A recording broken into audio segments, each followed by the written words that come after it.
Unit 8 thermal properties of matter. हम लोग heat सिर्फ कुकिंग के लिए यूज़ नहीं करते, दूसरी जॉब्स के लिए भी यूज़ करते हैं। फॉर एग्ज़ाम्पल हम लोग हीट चेंज करते हैं मैकेनिकल और इलेक्ट्रिकल एनर्जी में। अब ये हम कर सकते हैं with a basic understanding about heat. और हीट जो है वो बहुत ही इम्पॉर्टेंट कॉन्सेप्ट है फिज़िक्स में। साइंटिस्ट जो हैं या फिलोसफर्स जो हैं वो ट्राई कर रहे हैं एक्सप्लेन करने का नेचर ऑफ हीट को, लेकिन इसकी क्वांटिटेटिव स्टडी जो है वो थर्मल फिनोमेनन होती है। थर्मल फिनोमेनन बेसिकली आपका होता है as heat, temperature and internal energy. इस यूनिट के अंदर हम डिस्कस करेंगे various concepts like heat, temperature, measurements of temperatures and other phenomena. Temperature and heat. जब आप एक बॉडी को टच करते हो या तो आपको गर्म फील होती है बॉडी या कोल्ड फील होती है। टेम्परेचर ऑफ ए बॉडी हमें बताती है कि एक बॉडी कितनी गर्म है या ठंडी है। Therefore according to the definition of temperature, temperature of a body is the degree of hotness और coldness of the body। Temperature होता है जो बॉडी का, वो कितना गर्म है या कितना ठंडा है उसे हम बॉडी का उसे हम कहते हैं टेम्परेचर। एक कैंडल जो होती है उसका जो फ्लेम होता है वो हॉट होता है and is said to be high temperature. कहा जाता है कि वो हाई टेम्परेचर है। इसके ऑपोजिट आइस जो है वो ठंडी होती है और उसे कहा जाता है लो टेम्परेचर। हमारी जो सेंसेस होती हैं वो सिंपली बता सकती हैं, टच की जो सेंस होती है वो बता सकती है कि कितना गर्म या कितना ठंडा एक बॉडी है। लेकिन ये डेटा जो होता है ये अप्रॉक्सीमेशन पे होता है या अनरिलायबल होता है। और इसके अलावा हमेशा सेफ़ नहीं होता कि आप एक हॉट बॉडी को टच करें। इसका मतलब ये है कि हमें एक रिलायबल मेथड चाहिए जो हमें बताए कि रिलेटिवली एक बॉडी कितनी हॉट है कितनी कोल्ड है। कॉन्सेप्ट ऑफ टेम्परेचर समझने के लिए हमें दो टर्म्स अंडरस्टैंड करने हैं। एक है थर्मल कांटेक्ट, दूसरा है थर्मल इक्विलिब्रियम। अब फॉर एग्जांपल समर्स में आप बर्फ़ को रैप करते हो क्लॉथ में या उसे रखते हो वुडन बॉक्स में और एक थर्मोस फ्लैस्क में। इस तरीके से आप अवॉइड करते हो thermal contact of ice with hot surroundings. मतलब कि एज लॉन्ग एज आपकी सराउंडिंग कांटेक्ट नहीं कर रही आइस के साथ तो आपकी आइस जो है मेल्ट स्लो होगी।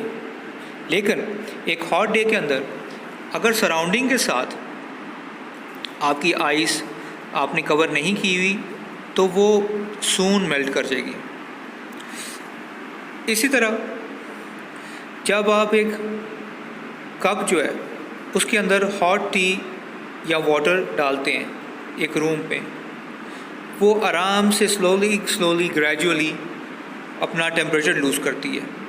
इसका रीज़न ये है कि आपकी जो हॉट वाटर या टी है वो कांटेक्ट कर रही है सराउंडिंग के साथ। लेकिन ये टी या वाटर जो है ये कूल करना बंद कर देगी जब ये अपने रूम टेम्परेचर तक या अपने सराउंडिंग के टेम्परेचर तक अचीव कर जाएगी। इसलिए टेम्परेचर डिटरमाइन करता है direction of flow of heat. जो गर्म है बॉडी जो है वो हीट डिसिपेट करेगी अपनी सराउंडिंग के साथ। हीट जो है हमेशा फ्लो करती है from hot body to cold body until thermal equilibrium, दोनों का जो टेम्परेचर है वो सेम हो जाए। जब हम हॉट बॉडी को टच करते हैं तो दोनों बॉडीज़ जो हैं, आपका हैंड और आपका जो बॉडी है उनमें डिफरेंट टेम्परेचर है। और जब आप इनको कांटेक्ट में लाते हो ईच अदर के तो जो हॉट बॉडी है वो लूज़ करती है एनर्जी। ये एनर्जी कोल्ड वाटर या लोअर टेम्परेचर पे जाती है। मतलब कि आपने अगर एक गर्म बॉडी को टच किया है तो वो गर्म उसकी जो हीट है वो आपकी हैंड में ट्रांसफ़र होनी शुरू हो जाएगी, एनर्जी ट्रांसफ़र होगी। कोल्ड बॉडी जो है वो गेन करती है एनर्जी, आपका हैंड एनर्जी गेन करता है और उसका टेम्परेचर राइज करता है। ये ट्रांसफ़र जो है ये कंटिन्यू करता है as long as both bodies have the same temperature. The form of energy that is transferred from hot body to cold body is called heat. जो एनर्जी है जो ट्रांसफ़र करती है हॉट बॉडी से टू कोल्ड बॉडी, इसे कहते हैं heat. Therefore, definition of heat is the energy that is transferred from one body to in a other body। एक बॉडी से दूसरी बॉडी में जो आप एनर्जी ट्रांसफ़र करते हो in thermal contact, as long as आप उन्हें टच कर रहे हो, एक दूसरे को वो टच कर रही हैं with each other as a result of the difference of temperature between them. मतलब कि आप ट्रांसफ़र कर रहे हो एनर्जी एक बॉडी से दूसरी बॉडी में एज लॉन्ग एज वो दोनों थर्मल कॉन्टैक्ट में हैं और उनमें डिफरेंस है ऑफ टेम्परेचर, तो तब आपके पास हीट ट्रांसफ़र होती है। Therefore heat is also called as energy in transit. जब हीट हमारी बॉडी में एंटर करती है तो वो बन जाती है internal energy. Internal energy depend करती है बहुत ज़्यादा फैक्टर्स में, जैसे mass of the body, kinetic and potential energy of the molecule. Kinetic energy of an atom जो होता है वो इसलिए होता है क्योंकि वो एटम जो है वो मोशन में है and it depends on the temperature. Whereas potential energy जो एटम और मॉलिक्यूल की होती है वो स्टोर होती है due to intermolecular forces between the atoms or molecules।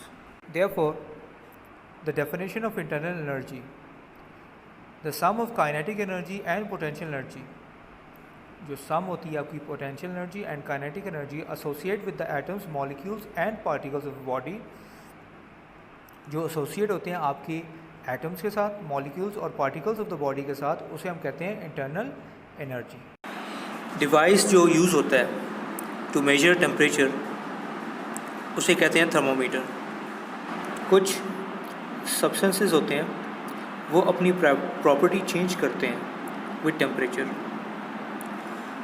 जो ये प्रॉपर्टी चेंज करते हैं विद चेंज इन टेम्परेचर उन्हें हम कहते हैं थर्मोमेट्रिक मटेरियल। फॉर एग्जांपल, कुछ सब्सटेंसेस एक्सपैंड करते हैं हीटिंग पे जब उनका टेम्परेचर राइज करता है, कुछ अपना कलर चेंज करते हैं और कुछ चेंज करते हैं अपना इलेक्ट्रिक रेजिस्टेंस। तकरीबन सारे जो सब्सटेंसेस हैं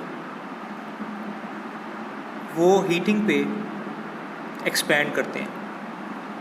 लिक्विड्स भी एक्सपैंड करती हैं हीटिंग पे और उन्हें कहते हैं हम लोग थर्मोमेट्रिक मटेरियल्स। कॉमन थर्मोमीटर्स जो हैं वो लिक्विड्स यूज़ करते हैं मेजर करने के लिए, क्योंकि वो लिक्विड्स जो हैं वो थर्मोमेट्रिक मटेरियल होते हैं। एक थर्मोमेट्रिक मटेरियल लिक्विड के अंदर जो प्रॉपर्टीज़ होनी चाहिए वो है कि सबसे पहले इट शुड बी विजिबल, वो नज़र आनी चाहिए। जब थर्मोमीटर को आप चेक करें तो उसके अंदर जो लिक्विड है, थर्मोमेट्रिक लिक्विड है, तो वो ईज़िली आइडेंटिफाइबल हो कि वो कहाँ है। उसकी यूनिफॉर्म थर्मल एक्सपेंशन होनी चाहिए, मतलब कि जिस तरह टेम्परेचर राइज करे उस तरह वो यूनिफॉर्मली सेम सेट्स पे वो एक्सपैंड करे और फिर डिक्रीज़ भी करे। उसका लो फ्रीजिंग पॉइंट होना चाहिए। ऑफ कोर्स थर्मोमीटर का एक जो यूसेज है वो कोल्ड मटेरियल भी जानने का होता है, कोल्ड टेम्परेचर जानने के लिए भी होता है, तो इसलिए लो फ्रीजिंग पॉइंट होना चाहिए उस थर्मोमेट्रिक मटेरियल का। हाई बॉइलिंग पॉइंट होना चाहिए थर्मोमीटर का, क्योंकि टेम्परेचर राइज़ करेगा किसी भी बॉडी का, तो उसको चेक करने के लिए टेम्परेचर को आपका जो थर्मोमेट्रिक लिक्विड है उसका टेम्परेचर राइज़ होना चाहिए।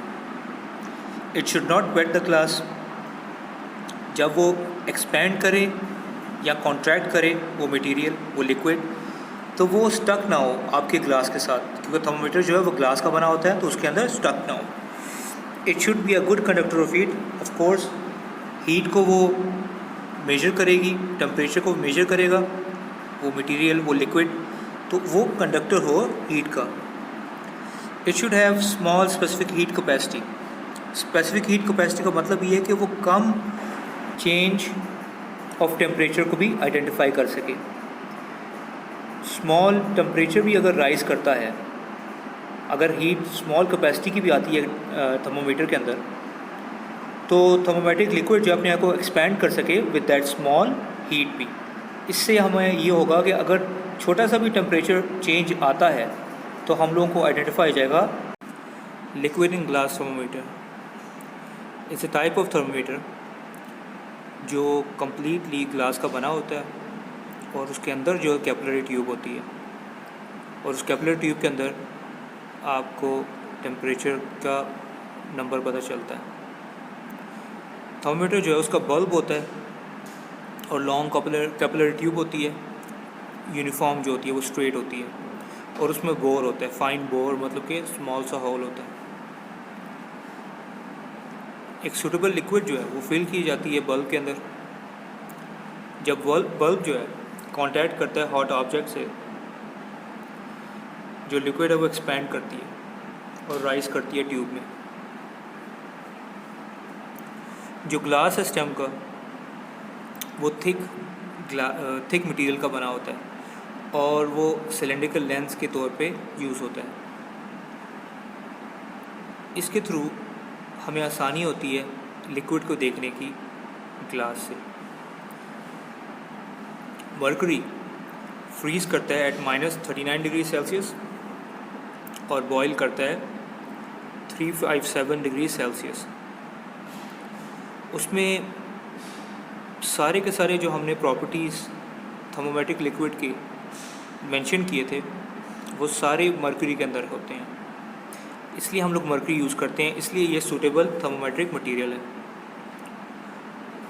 मर्करी इन ग्लास थर्मोमीटर जो है ये वाइडली यूज़ करते हैं हम लोग लेबॉर्ट्रीज़ में, क्लिनिक्स एंड हाउसेस में टू मेजर द टेम्परेचर्स। और इसका जो रेंज होता है इस मर्करी इन ग्लास थर्मोमीटर्स का, वो होता है -10 degree Celsius to 150 degree Celsius. एक थर्मोमीटर का जो स्केल होता है वो उसकी स्टेम पे होता है। ये स्केल जो होता है इसके 2 फिक्स पॉइंट्स होते हैं। एक लोअर फिक्स पॉइंट होता है जो मार्क्ड होता है start of the position of the liquid, और इसी तरह अपर फिक्स पॉइंट होता है जो मार्क्ड होता है एंड ऑफ द स्टेम के। जब आप थर्मोमीटर को आइस में डालेंगे तो वो लोअर फिक्स पॉइंट की तरफ जाएगा। इसी तरह अगर आप एक बॉइलिंग वाटर में डालेंगे तो थर्मोमीटर जो है वो अपर फिक्स पॉइंट की तरफ मूव करेगा। जो स्केल्स मार्क्ड होते हैं थर्मोमीटर में उन्हें कहते हैं स्केल्स ऑफ टेम्परेचर। ये जो स्केल होता है ये रीड करता है जब आप किसी बॉडी को कांटेक्ट करते हो थर्मोमीटर में। यूजुअली हमारे पास 3 किस्म के थर्मोमीटर्स होते हैं। फर्स्ट इज़ सेल्सियस स्केल और centigrade scale, second is Fahrenheit scale and kelvin scale. सबसे पहले सेल्सियस स्केल को एक्सप्लेन करेंगे। जो इंटरवल्स होते हैं, जो छोटी लाइंस होती हैं between lower and upper fix points in A Celsius scale, वो 100 इक्वल पार्ट्स की होती हैं, जिस तरह आप देख सकते हैं डायग्राम के अंदर। इसी तरह जो लोअर फिक्स पॉइंट होता है सेल्सियस स्केल का वो होता है 0 डिग्री सेल्सियस। इसी तरह अपर फिक्स पॉइंट जो है जो मार्क्ड होता है सेल्सियस स्केल के अंदर वो होता है 100 डिग्री सेल्सियस। अब फ़ारेनहाइट स्केल जो स्केल मिडल में है, उसका जो इंटरवल्स होते हैं, जो मार्किंग्स होती हैं, छोटी मार्किंग्स जो हम देखते हैं, वो होती हैं 180 इक्वल पार्ट्स। इसी तरह lower fixed point of a Fahrenheit scale is marked as 32 degrees Fahrenheit and upper point is marked as 212 degrees Fahrenheit. Physics में जो ऐसा यूनिट हम फॉलो करते हैं टू मेजर टेम्परेचर वो केल्विन है, इसलिए हम लोग केल्विन स्केल को as a form of temperature use करते हैं फिज़िक्स में. The interval between the lower and upper fix points वो डिवाइड होते हैं इनटू 100 इक्वल पार्ट्स. देयरफॉर एक चेंज ऑफ 101 डिग्री सेल्सियस जो होता है वो इक्वल होता है 1 केल्विन के. जो लोअर फिक्स पॉइंट है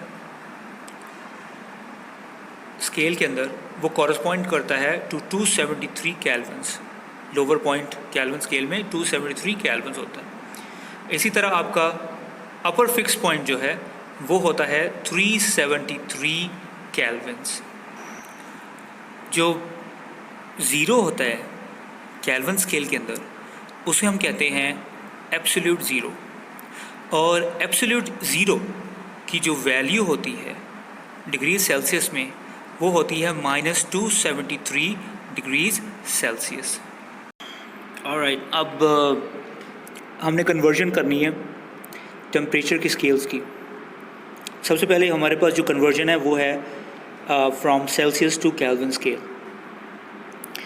अगर आपने केल्विन में फाइंड करना है और आपको सेल्सियस में स्केल दिया हुआ है, सेल्सियस में टेम्परेचर दिया हुआ है, आप केल्विन को इक्वल करोगे 273 प्लस सेल्सियस के.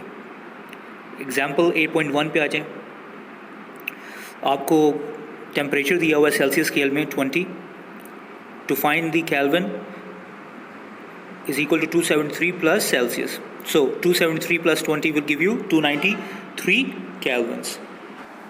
Second conversion from kelvins to Celsius अब opposite है, तो your Celsius को find करने के लिए आपने Kelvin को माइनस करना है 273 से.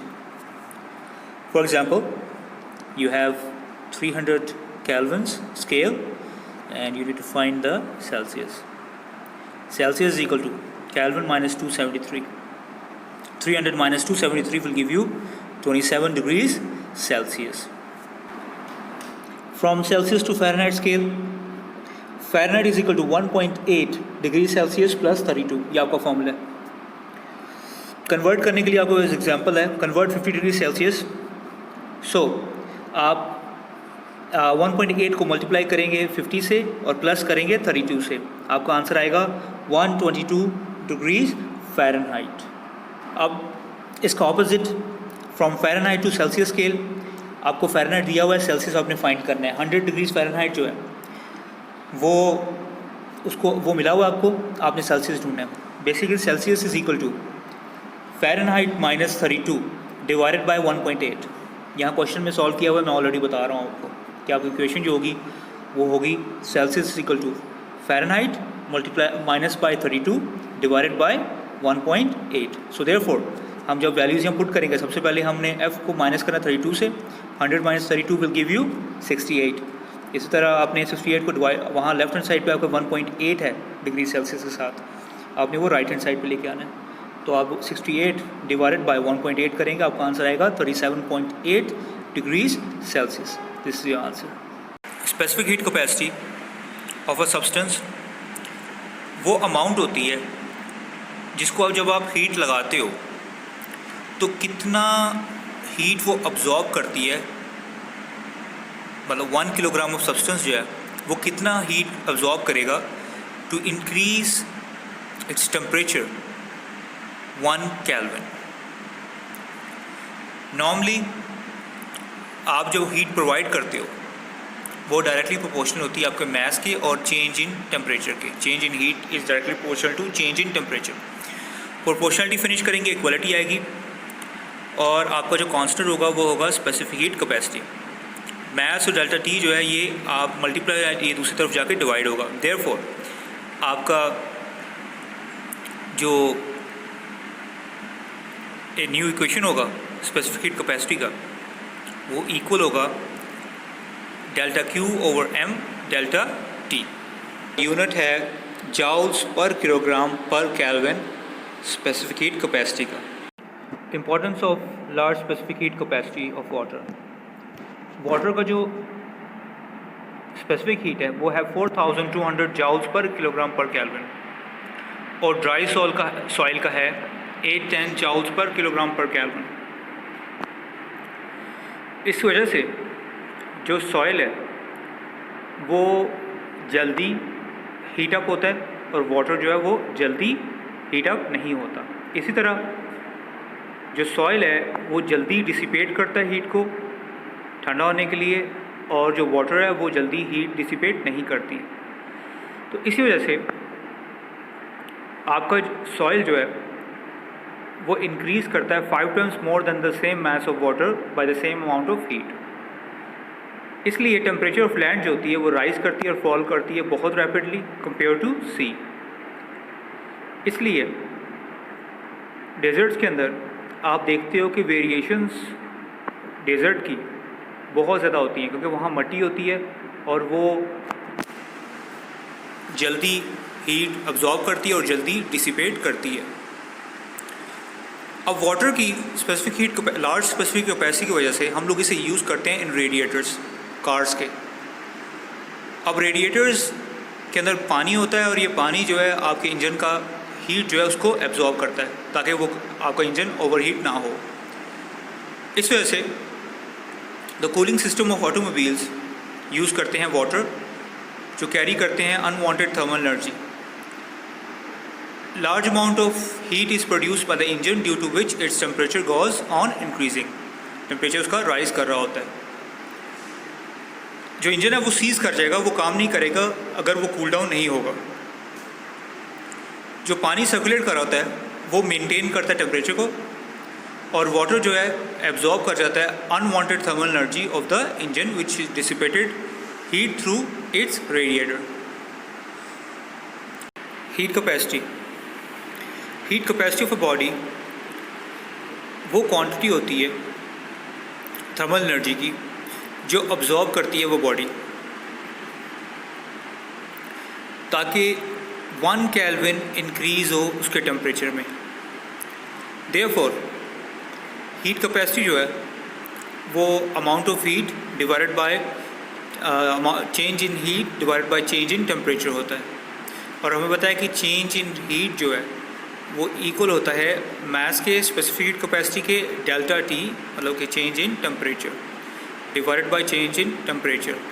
टेम्परेचर कैंसिल हो जाएगा। देयरफॉर हीट कैपेसिटी आपकी होती है मास एंड स्पेसिफिक हीट। अब इसका मतलब ये हीट कैपेसिटी आपकी मास पे डिपेंड करती है और स्पेसिफिक हीट कैपेसिटी पे। Therefore heat capacity of 5 kilogram of water जो है वो होता है 21,000 जाउल्स पर केल्विन। इसका मतलब ये है कि 5 किलोग्राम ऑफ वाटर को ज़रूरत है 21,000 जाउल्स ऑफ हीट की, ताकि 1 केल्विन राइज हो टेम्परेचर में। जितना लार्जर उसकी क्वांटिटी ऑफ सब्सटेंस होगी उतना लार्जर उसकी हीट कैपेसिटी होगी। Change of state of matter जो है वो अपना स्टेट चेंज करता है from one state to another. उसको अकर करने के लिए थर्मल एनर्जी या तो ऐड होती है या रिमूव की जाती है। अगर आपके पास आइस है तो आप उसको हीट प्रोवाइड करोगे तो वो मेल्ट होगी, मेल्टिंग प्रोसेस करेगी और कन्वर्ट होगी टू लिक्विड। अपना स्टेट चेंज किया, फिर से आप मोर हीट प्रोवाइड करें तो वो बॉइलिंग स्टार्ट कर देगी, तो वो अपना स्टेट चेंज करेगी फ्रॉम लिक्विड टू गैस। इसी तरह जब आप गैस में से हीट निकालते हो तो आप कंडेंसेशन कर रहे हो। कंडेंसेशन से वो लिक्विड बनेगा। अगेन आप फिर से उसमें से हीट निकाल रहे हो तो वो फ्रीज़ करेगा और वापस सॉलिड बन जाएगा। लेटेंट हीट ऑफ फ्यूजन, जब किसी भी सब्सटेंस को चेंज करें हम from solid to liquid state by adding heat, the process is called melting और फ्यूजन। इसलिए जो जिस टेम्परेचर पे वो मेल्ट करना शुरू करेगा उसको कहते हैं हम लोग फ्यूजन पॉइंट और मेल्टिंग पॉइंट। इसी तरह जब सब्सटेंस लिक्विड से सॉलिड स्टेट पे होगा उसका उल्टा, उसे हम कहते हैं फ्रीजिंग पॉइंट। अब डिफरेंट सब्सटेंस के पास डिफरेंट मेल्टिंग पॉइंट्स होते हैं एंड फ्रीजिंग पॉइंट्स होते हैं। इसलिए जो हीट रिक्वायर्ड होती है to change unit mass of a substance solid से लिक्विड स्टेट में, उसकी मेल्टिंग पॉइंट पे उसका टेम्परेचर उस टाइम पे चेंज नहीं हो रहा था। उस टाइम वो सारा अपना स्टेट चेंज कर रहा होता है from solid to liquid state. उसको हम कहते हैं लेटेंट हीट ऑफ फ्यूजन। जो एनर्जी हम प्रोवाइड कर रहे हैं एक मास ऑफ सब्सटेंस को अपनी स्टेट को चेंज करे फ्रॉम सॉलिड टू लिक्विड अपनी मेल्टिंग पॉइंट पे, और वो टेम्परेचर नहीं चेंज हो रहा उस टाइम पे वो एनर्जी लेके सिंपली अपना स्टेट चेंज कर रहा है, उसको हम कहते हैं लेटेंट हीट ऑफ फ्यूजन। और लेटेंट हीट फ्यूजन जो होता है वो इक्वल करते हैं हम लोग डेल्टा क्यू के साथ, मतलब change in heat provided divided by mass. Therefore आप अगर उसको m जो है वो डिवाइड हो रहा है, मल्टीप्लाई हो जाएगा दूसरी तरफ, तो चेंज इन हीट जो है वो आपके मास और आपके लेटेंट हीट ऑफ फ्यूजन पे डिपेंड करता है। इसका मतलब ये है कि आप 3.36 मल्टीप्लाई 10⁻⁵ जॉल्स हीट रिक्वायर आपको to melt 1 kilogram of ice into water at 0 degrees Celsius. Latent heat of vaporization, जब आप हीट करते हो लिक्विड को तो बॉइलिंग पॉइंट पे वो रिमेन करता है कांस्टेंट। जो हीट गिवन होती है लिक्विड को बॉइलिंग पॉइंट पे वो यूज़ होती है to change the state from liquid to gas, और आपका टेम्परेचर उस टाइम राइज नहीं करता। उसे हम कहते हैं latent heat of vaporization. Therefore अगर हम डेफिनेशन देखें, the quantity of heat that changes, जो क्वांटिटी है हीट की जो चेंज करती है unit mass of liquid completely to gas at its boiling point, मतलब अभी यहाँ बॉइलिंग हो रहा है, विदाउट चेंज इन टेम्परेचर नहीं चेंज होता, is called latent heat of vaporization. और लेटेंट हीट ऑफ वेपराइजेशन को आप HV से रिप्रेजेंट करते हो। सो HV जो है वो इक्वल होता है आपका डेल्टा QV से डिवाइडेड बाय m यहाँ डिवाइड हो रहा है, दूसरी साइड पे जाके मल्टीप्लाई होगा। Therefore delta Q is equal to MHV। अब वाटर जो है वो हीट होता है या बॉयल होता है, आप जब उसे हीट करते हो बॉयल होता है 100 डिग्री सेल्सियस में स्टैंडर्ड प्रेशर पे। टेम्परेचर जो रिमेन रहेगा 100 डिग्री सेल्सियस पे और वो स्टीम में चेंज होगा, उसका लेटेंट हीट वेपराइजेशन है 2.26 मल्टीप्लाई बाय 10⁻⁶ जॉल्स पर किलोग्राम। इसका मतलब ये है कि 1 किलोग्राम ऑफ वाटर जो है रिक्वायर्ड जो है उसे रिक्वायर है 2.26 multiply 10⁻⁶ joules heat to change from liquid to gas at its boiling point. Evaporation, एक डिश लें उसमें वाटर डालें आप ऑब्ज़र्व करेंगे अगर आपने वो डिश बाहर रखी होगी तो उसमें से पानी ऑटोमेटिकली कुछ देर बाद डिसअपियर कर जाएगा। इसकी वजह ये है कि मॉलिक्यूल्स जो होते हैं वाटर के वो कांस्टेंट मोशन में होते हैं और वो पोजेस करते हैं काइनेटिक एनर्जी। जो फास्ट मूविंग मॉलिक्यूल्स होते हैं वो स्केप करते हैं बाहर सरफेस ऑफ द वाटर से और वो चले जाते हैं एटमॉस्फेयर में। इसे कहते हैं हम लोग इवेपोरेशन। इसलिए evaporation is the changing of liquid into vapours. आप लिक्विड को वेपर्स में चेंज करते हो from the surface of the liquid surface of liquid से और without heating it. Boiling, evaporation जो है वो हर टेम्परेचर में टेक प्लेस कर सकता है और ये होता है सरफेस ऑफ द लिक्विड से। जो प्रोसेस ऑफ बॉइलिंग होता है वो एक सर्टेन फिक्स टेम्परेचर पे होता है और जब तक वो सारा का सारा चेंज नहीं होता स्टेट तब तक बॉइलिंग होती रहती है। अब इवेपोरेशन जो है वो प्ले करता है इंपॉर्टेंट रोल हमारी डेली लाइफ में। जैसे हम कपड़े अपने ड्राई करते हैं तो हम उन्हें स्प्रेड करते हैं, सीधा करते हैं, ताकि सरफेस से जो है वाटर वेपर्स उड़ जाएं, मूव कर जाएं with the help of air. ये जो एयर होती है ये फास्ट मूविंग मॉलिक्यूल्स को सरफेस से मूव करके ले जाती है। ये मॉलिक्यूल्स के अंदर हाई काइनेटिक एनर्जी जिनमें होती है वो मूव कर जाते हैं, जिनमें लो काइनेटिक एनर्जी होती है वो मूव नहीं करते। हमारे पास अब कुछ फैक्टर्स हैं जो अफेक्ट करते हैं इवेपोरेशन को। सबसे पहला है टेम्परेचर। डेफिनेटली जितना ज़्यादा टेम्परेचर होगा उतने ज़्यादा मॉलिक्यूल्स लिक्विड में वाइब्रेट करेंगे वेलोसिटीज़ में, और वो अपना सरफेस लूज़ कर जाएंगे और वो मूव कर जाएंगे। तो इवेपोरेशन जो है फास्टर होती है in high temperatures compare to low temperatures. इसी तरह सरफेस एरिया, एक टब जो है जिसका सरफेस एरिया ज़्यादा, ऊपर से ज़्यादा पानी जो है वो एयर को, एनवायरनमेंट को टच कर रहा है, इसका मतलब कि ज़्यादा चांसेस हैं उसके इवेपोरेट होने के। Therefore larger surface area, larger rate of evaporation. Wind, of course wind blowing जो होता है वो आपके जो वाटर मॉलिक्यूल्स हैं उनको मूव करता है। जितनी ज़्यादा विंड होगी, जितनी फास्टर विंड होगी, उतना वो स्वीप करेगा और आपका जो वाटर मॉलिक्यूल्स हैं वो ज़्यादा स्केप कर जाएंगे फ्रॉम द बकेट और टब। और nature of the liquid, definitely जो लिक्विड ज़्यादा उनके बीच में जो बॉन्ड्स होते हैं वो ज़्यादा स्ट्रॉन्ग हों तो उनको हार्डर होता है मॉलिक्यूल्स को मूव करने का। देयरफॉर लिक्विड लाइक स्पिरिट और केरोसिन और पेट्रोल, ये सारे जो हैं ये इनमें जो इनकी बॉन्ड्स होते हैं बहुत स्मॉल होते हैं, तो वो बहुत ईज़िली ब्रेक करके इवेपोरेट कर सकते हैं। देयरफॉर जितना थोड़ा उसकी बॉन्ड्स होंगे उतनी जल्दी वो अपने आप को इवेपोरेट करेगा। Thermal expansion, most of the substances जो जैसे सॉलिड, लिक्विड और गैसेस होते हैं वो एक्सपैंड करते हैं हीटिंग पे और कॉन्ट्रैक्ट करते हैं कूलिंग पे। इनकी थर्मल एक्सपेंशन जो होती है और कॉन्ट्रैक्शन होती है बहुत स्मॉल होती है और नोटिसेबल नहीं होती, लेकिन ये एक्सपेंशन जो है ये बहुत इंपॉर्टेंट है हमारी डेली लाइफ के अंदर। जो काइनेटिक एनर्जी होती है मॉलिक्यूल्स की वो ऑब्जेक्ट की वो डिपेंड करती है टेम्परेचर पे।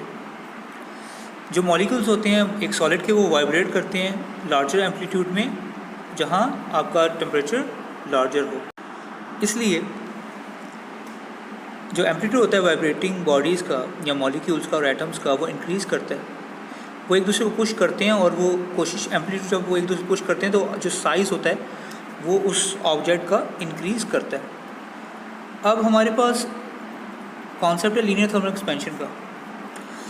ये ऑब्जर्व किया जाता है कि सॉलिड जो एक्सपैंड करता है ऑन हीटिंग और वो एक्सपैंड करता है uniform over wide range of temperatures, मतलब कि वाइड रेंज ऑफ टेम्परेचर्स पे वो डिफरेंट टाइप्स ऑफ वो अपने आप को एक्सपैंड करता है।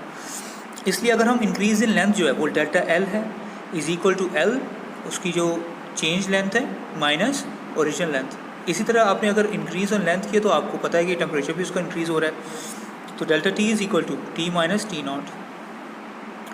हमारे पास जो फॉर्मूला है वो ये है कि आपका चेंज इन लेंथ जो होता है वो इक्वल होता है आपके प्रोपोर्शनल होता है आपके एल नॉट के एंड डेल्टा टी के, मतलब कि original length and change in temperature.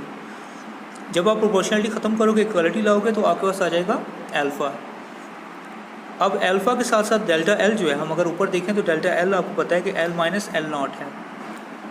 Therefore अगर हम एल नॉट दूसरी साइड पर ले जाएँ तो आपके पास आएगा L naught plus alpha L naught delta T. अब एल नॉट को कॉमन ले लें तो आपको पास आ जाएगा L is equal to L naught one plus alpha delta T. इसी तरह अगर आपने अल्फ़ा फाइंड करना है तो इक्वेशन आप 8.9 पे चल जाएँ तो जो आप अल्फ़ा के साथ जो मल्टीप्लाई हो रहे हैं एल नॉट और डेल्टा टी, उसको दूसरी तरफ आप वो मल्टीप्लाई वहाँ जाके डिवाइड हो जाएगा। Alpha is equal to delta L divided by L naught delta T. Basically आपका अल्फ़ा जो है ये है coefficient of linear thermal expansion, ये कांस्टेंट होता है सब्सटेंस का और उसका यूनिट होता है पर केल्विन। हमारे पास वॉल्यूमेट्रिक थर्मल एक्सपेंशन है। आप किसी चीज़ की जब उसे टेम्परेचर लगाते हैं किसी सॉलिड को तो उसका वॉल्यूम भी इंक्रीज़ होती है। The volume of A solid also changes with the change in temperature and is called volume thermal expansion. और क्यूबिक थर्मल एक्सपेंशन। अब हम कंसीडर करेंगे कि अगर किसी बॉडी का वॉल्यूम चेंज हो रहा है तो वो V माइनस वी नॉट है, मतलब कि V आपका changed volume and minus your original volume.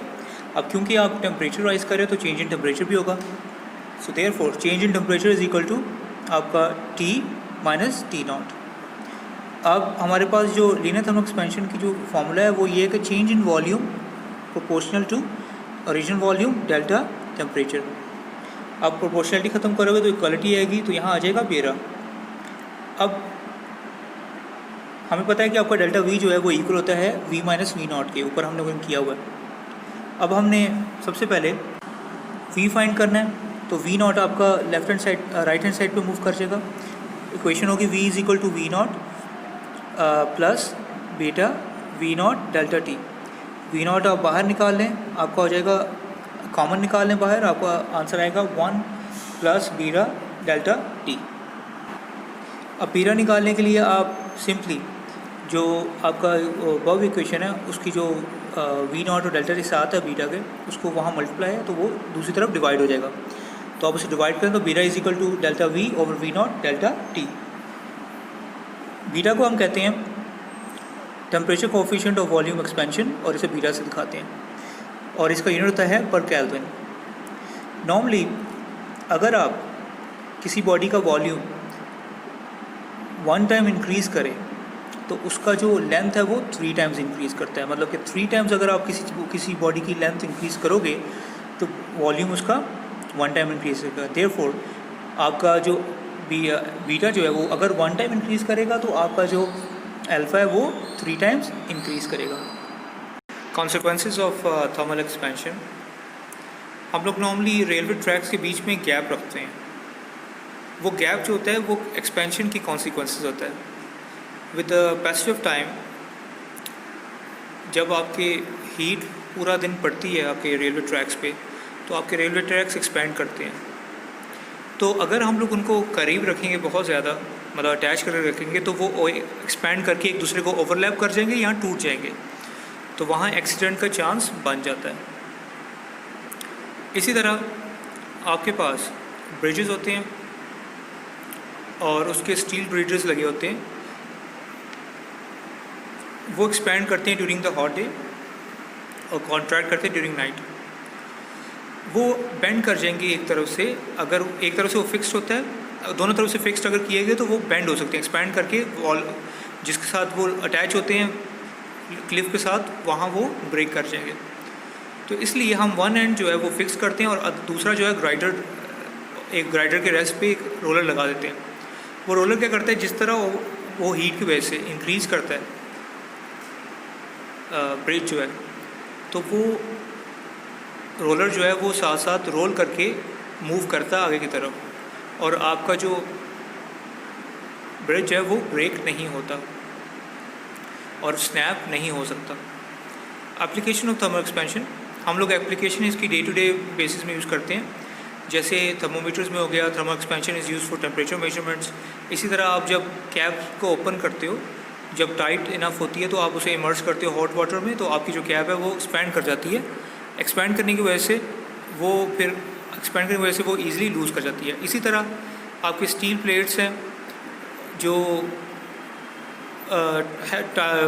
Rivets होते हैं, ये हॉट रिवेट्स, ये आपके किसी भी उस पर लगे होते हैं सर्कुलर व्हील के अंदर, तो उनको अंदर करने के लिए आप पहले उन रिवेट्स को हॉट करते हो, फिर आप उसको हैमर करके फिर छोड़ देते हो, तो फिर वो कॉन्ट्रैक्ट कर जाते हैं। On cooling the rivets contract and bring the plates tightly gripped. इस तरह रिम्स होते हैं आपके, वो फिक्स होते हैं वुडन व्हील्स के साथ। आयरन रिम्स जो हैं वो हीट करते हो आप। Thermal expansion allows them to slip over the wooden wheel, तो वो क्या करते हैं, आप उसको वुडन व्हील के ऊपर स्लिप कर देते हो और वाटर पोर करते हो तो वो कूल हो जाता है और रिम कॉन्ट्रैक्ट करके बन जाता है tight over the wheel. Biometal strip consist करता है 2-3 स्ट्रिप्स के, जिसमें ब्रास और आयरन लगा होता है, और ये on heating the strip brass ज़्यादा एक्सपेंड करता है देन आयरन। ये अनयूजुअल एक्सपेंशन जो है वो बेंडिंग कॉज करती है, जो हम उसमें फिगर 8.19 में देख सकते हैं। बायोमेटल स्ट्रिप जो है वेरियस पर्पसेस यूज़ होता है। बायोमेटल थर्मोमीटर्स यूज़ करते हैं to measure thermometer, specially in furnaces and ovens. Biometric strips also हम यूज़ करते हैं थर्मोस्टैट्स में। थर्मोस्टैट्स आपकी रेफ्रिजरेटर्स में लगे होते हैं। बायोमेट्रिक थर्मोस्टैट स्विच जो शोन किया हुआ है आपको 8.2 में 20 में is use to control the temperature of heater coil in the electric iron. Thermal expansion of liquids. Molecules of liquid are free to move in all direction within the liquid. On heating the liquid, the average amplitude of vibration of molecules increases. The molecules push each other and need more space to occupy. The counts for the expansion of the liquid. When heated, the thermal expansion in liquids is greater than solids due to the weak forces between their molecules. Therefore, the coefficient of volume expansion of liquids is greater than solids. Liquids have no definite shape of their own. A liquid always obtains shape to the container in which it is poured. Therefore, जब आप liquid को heat करते हो, बहुत liquid और container change करते हैं अपना वॉल्यूम। इसलिए आपके पास दो किस्म के वॉल्यूम्स आते हैं जब एक्सपेंड करते हो लिक्विड को, apparent volume expansion and real volume expansion. For example, हम लेते हैं एक लॉन्ग नेक फ्लास्क, उसे फिल करते हैं with coloured liquid with mark A on its neck as shown in figure 8.81। अब उसे हम हीट करते हैं। लिक्विड लेवल पहले वो जाए फॉल करेगा बी पे, फिर वो राइज करेगा to C. The heat for switches to the flask, तो फ्लास्क क्या कर रही है, वो एक्सपैंड कर रही है और वॉल्यूम इंक्रीज़ कर रहा है। तो इसलिए आपको फ्लास्क की वजह से आपका लेवल जो है बी पे जाता है। फिर थोड़ी देर बाद जो है लिक्विड बिगिन करती है राइज करना, और वो बी से वो राइज अबव द बी करती है, और वो क्योंकि वो गर्म हो रही है, फिर वो रीच करती है अपने टेम्परेचर सी पे। The rise of level A to C is due to the expansion, apparent expansion volume of the liquid. Liquid की एक्सपेंशन की वजह से इसलिए इसे हम कह रहे हैं apparent expansion. Actual expansion of liquid is greater than that due to the expansion because expansion of glass flask, क्योंकि एक्सपेंशन ऑफ ग्लास फ्लास्क भी हुआ है। रियल एक्सपेंशन जो होती है वो लिक्विड की वो इक्वल होती है volume difference of A and C. तो इसलिए रियल एक्सपेंशन ऑफ लिक्विड जो है बी सी, वो apparent expansion of liquid A C plus expansion of flask A B के बराबर होगी। Expansion of volume of liquid taking into consideration the expansion of container also is called real expansion of liquid. The rate of expansion beta of liquid is defined by actual change in volume for 1 Kelvin or 1 degree Celsius rise in temperature. The real rate of volume expansion beta is always greater than the apparent rate of expansion beta by the amount equal to the rate of volume expansion of beta. Thus आपका सारे जो आपकी जो real expansion of beta है, जो apparent expansion beta है, और आपकी फ्लास्क की जो है वो बीटा है। So it should be noted different liquids have different coefficient of volume expansion.